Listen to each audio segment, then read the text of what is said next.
What's going on, guys? Wayne here and welcome to some more Assassin's Creed 3 multiplayer.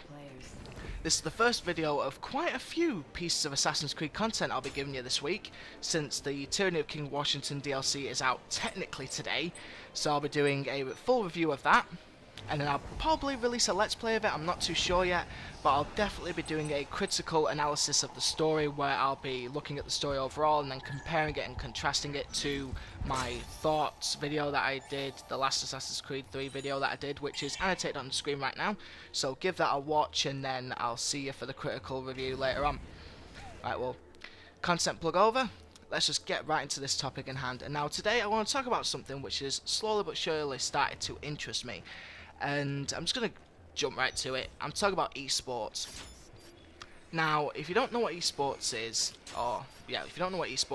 it stands for electronic sports. And it's essentially competitive multiplayer, but on a big scale. I mean, think about it. This is the idea of eSports. You've got the world's best, whether it be players or teams, and they are pitted out against each other on the chosen platform to prove who is the best of the best. You know, one gamer to rule them all, and that's essentially what it is. Who is the best? And all this stuff is broadcasted and live streamed and shoutcasted by some brilliant people. You know, Total Biscuit being one of them, and Esco Blades from AC Community does some as well, along with others who I can't remember right now. But yeah, this stuff is big, and it's big business, esports, and when you look at the games that have esports or are considered as you know, sports overall, as official sports, I've got a list right here, and let me just read a few out to you.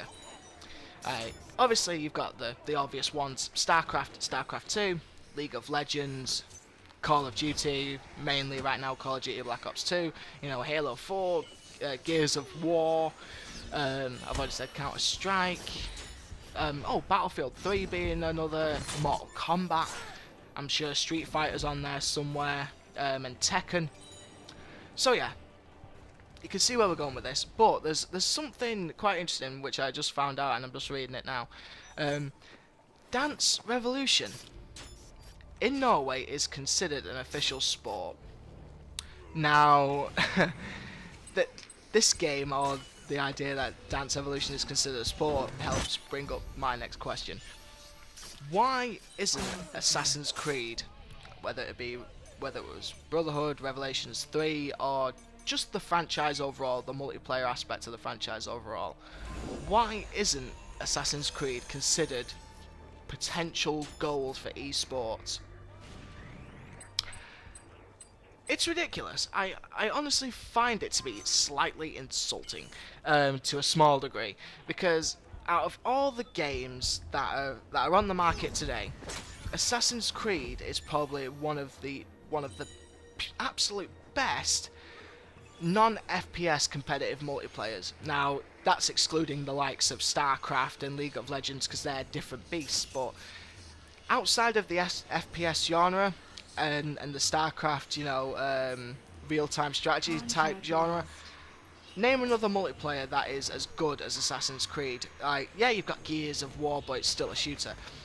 Assassin's Creed overall is just built for esports, and it's evident just in the concept of the multiplayer itself. You know, you have to kill someone has to kill you.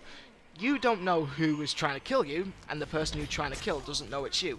It is built for suspense, for action, for stealth, for tension. It is built for awesome broadcast and streaming and shoutcasting. It just is. It would be awesome.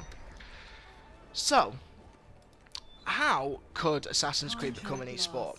Well, technically it kind of is. Slowly but surely it is starting to get noticed as an esport. My old gripe is that why hasn't it been recognised sooner? But anyway, right now they're setting up a French tournament called, I think it's called the Abstergo Invitational, which is a French-only team-based tournament where the best French teams are pitted against each other in the likes of Manhunt, Artifact Assault, you know, Domination, etc. But it's only French-based. Now, this is set up by Ubisoft Annecy and O Gaming. They're called O Gaming, and yeah, the tournament will do well. And if you're French, or if you're a French citizen, or if you live in France, you know, have a go. You know, I'll put the link in the description below, so at least you can have a look and see if you can get in or whatever. But the fact is, we need to make this bigger. Now, how do we make this bigger? Sorry, my lips are quite dry. How do we make Assassin's Creed big enough to be considered a full esport? Well, there's two major areas for me. One, the community. The community really need to pull their fingers out, really.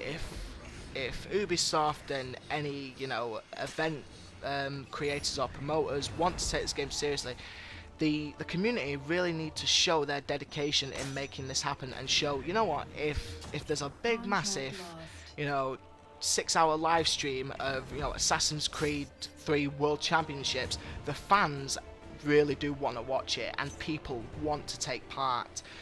And so yeah, it's up to us to show that we want this, whether we do videos like I'm doing, you know, to express a liking and a love for esports and think it's a great idea, whether it be tournaments that are set up on the forum, and there's quite a few tournaments set up already on the forums, through the forums, mainly on Xbox, because the chat system is a lot more superior on Xbox than it is PS3.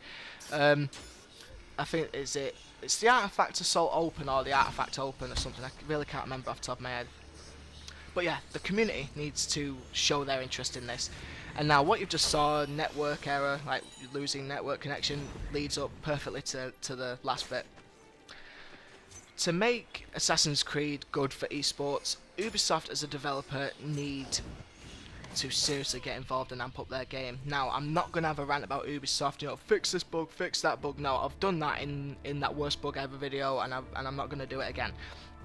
What I'm saying now is that basically, for this, I'm just kind of quoting Esco Blades a little bit, because he just put it in perfect words. If a game developer goes into making a game with esports in mind, a precedent is set where the game cannot be released and be lower than that bar, if you know what I mean. The level of quality in terms of the gameplay, the graphics, the bugs, the glitches, everything needs to be top notch and be at that bar. Now, what you just saw with that network error, how bad would it be if you're there watching this or working on this or taking part in this in a big esports event, and then all of a sudden, smack dab at the final, it just does that and the whole thing just crashes. It would not look good for the promoters, for Ubisoft, no one. It would be bad. So going into developing the next Assassin's Creed game with esports in mind, again, it sets a precedent, it sets a standard that Ubisoft must abide by to allow the game to be as good as it possibly can be, so any issues, any bugs won't appear during big major tournaments. So yeah, to get Assassin's Creed noticed as a really good esports, you've got the community and then you've got the developers, and both need to work their backsides off to make this happen, otherwise it just won't. So yeah, hope you enjoyed this commentary, hope you enjoyed the gameplay. I didn't really have a chance to talk about it, my apologies, but I'm so adamant about this esports idea. You know, it's really in my mind, so I'm gonna look into this further and see what I can do with this, see if something can be done, or I can talk to someone that can, you know, help do something, because it's interesting and it will be so much fun to do an esport based around Assassin's Creed. Okay guys, hope you enjoyed the video. Please leave a like, click the annotation on the screen right now for more Assassin's Creed 3 videos. Take care, be safe, and I'll see you in the next one. Bye bye guys.